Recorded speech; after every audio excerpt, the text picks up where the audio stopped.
நாங்க second batting பண்ணா மட்டும் மேட்ச வின் பண்ண மாட்டோமா? ஃபர்ஸ்ட் பேட்டிங் பண்ணாலும் ஈஸியா மேட்ச வின் பண்ணுவோம். இப்படி வந்து இந்தியா கெத்தா சொல்ற மாரி தான், இன்னைக்கு நியூசிலாந்த ரொம்ப அழகா வின் பண்ணியிருக்கோங்க. இன்னைக்கு இந்தியாவுக்கும் நியூசிலாந்துக்கும் நடந்த மேட்ச்ல, நம்ம இந்தியா ஃபர்ஸ்ட் பேட்டிங் பண்ணி 249 ரன் தாங்க எடுத்தாங்க. இத வந்து பார்த்தோனே நம்ம என்ன எதிர்பார்த்தோம் அப்டின்னா, இந்த ஸ்கோர வச்சு நம்ம மேட்ச வின் பண்ண முடியுமா? ஸ்டார்ட்டிங்ல இருந்தே நல்ல ஒரு பவுலிங் பெர்ஃபார்மன்ஸ குடுக்கணுமே அப்டின்னு தாங்க வந்து எதிர்பார்த்துட்டு இருந்தோம். அதுக்கு தகுந்தாப்ல இன்னைக்கு ஹர்திக் பாண்டியா ரொம்ப அழகா ரச்சின் ரவீந்திராவோட விக்கெட் எடுத்தாருங்க.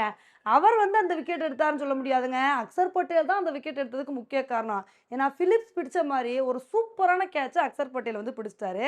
சரி அதுக்கப்புறம் நியூசிலாந்து விக்கெட்ட விட்டு குடுக்காம மேட்ச கன்டின்யூ பண்ணுவாங்கன்னு பார்த்தா, அப்பதாங்க நியூசிலாந்துக்கு எமனா நம்மளோட தமிழக வீரர் வருண் சக்கரவர்த்தி வந்தாரு. வந்த மனுஷன் வில்லியங்கோட விக்கெட் எடுத்து ஸ்டார்ட் பண்ணாருங்க. அதுக்கப்புறம் மாத்தி மாத்தி நியூசிலாந்தோட பேட்ஸ்மேன்ஸ வந்து தெருக்கி விட்டுட்டாரு. இதனால வந்து பார்த்தீங்கன்னா, நியூசிலாந்துனால ஒண்ணுமே தாக்கு பிடிக்க முடியல. ஆனா என்னதான் ஒரு பக்கம் விக்கெட் போனாலும், வில்லியம்சன் மட்டும் நின்னு நல்ல ஒரு இன்னிங்ஸ் வந்து குடுத்துட்டு இருந்தாரு. அவர் வந்து செஞ்சுரி நோக்கி போயிட்டு இருந்தாரு. சரி எப்படியும் மனுஷன் செஞ்சுரி அடிச்சிருவாரு அப்படின்னு நினைக்கும்போது, அப்பதாங்க அக்சர் பட்டேலோட பால்ல வில்லியம்சனும் ஸ்டம்பிட் ஆயிட்டாரு.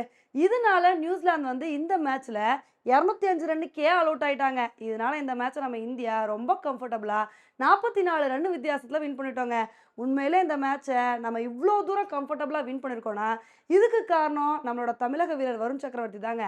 மனுஷன் இன்னைக்கு வேற லெவல் பவுலிங் பெர்ஃபார்மன்ஸ குடுத்து 1 இல்ல, 2 இல்ல. மொத்தம் 5 விக்கெட் எடுத்து பட்டைய கிளப்பியிருக்காரு.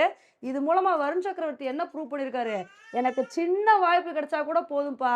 நான் வந்து அத கரெக்ட்டா பயன்படுத்தி, சின்ன கேப் கிடைச்சா கூட நான் சேர் போட்டு உட்காந்துக்குவேன் அப்படின்னு, இந்த ஒரு மேட்ச்ல 5 விக்கெட் எடுத்து பட்டைய கிளப்பியிருக்காருங்க. இப்ப இதுக்கப்புறம் வருண் சக்கரவர்த்திக்கு அடுத்தடுத்த வாய்ப்புகள் கிடைக்குதா அப்படின்றத பொறுத்து வந்து பார்க்கலாம். இப்ப இந்த மேட்ச இந்தியா வின் பண்ணது மூலமா நம்ம செமிஃபைனல்ல ஆஸ்திரேலியா கூட தாங்க மோதப்போறோம். இப்ப இத பார்த்துட்டு நம்ம இந்தியன் கிரிக்கெட் ஃபேன்ஸ் என்ன சொல்லிட்டு வந்துட்டு இருக்கோம்னா, ஓடிஐ வேர்ல்டு கப்ல நம்ம ஃபைனல்ல ஆஸ்திரேலியா கிட்ட தோத்துட்டோம்ல. அதனால நம்ம செமிஃபைனல்லே ஆஸ்திரேலியாவ வீழ்த்தி நம்ம கெத்தா ஃபைனலுக்கு போணும் அப்படின்னு இந்த மாரி சொல்லிட்டு இருக்காங்க. செமிஃபைனல்ல நம்ம இந்தியா என்ன மாரி ஒரு பெர்ஃபார்மன்ஸ குடுக்குறாங்க அப்படின்றத பொறுத்து வந்து பார்க்கலாங்க. ஓகே ஃப்ரெண்ட்ஸ், இந்த ஒரு மேட்ச பத்தி நீங்க என்ன நினைக்கிறீங்க அப்படின்றத என்னோட கமெண்ட் செக்ஷன்ல வந்து போடுங்க. இதே மாரி இன்னொரு வீடியோல உங்கள வந்து மீட் பண்றேன். Bye friends.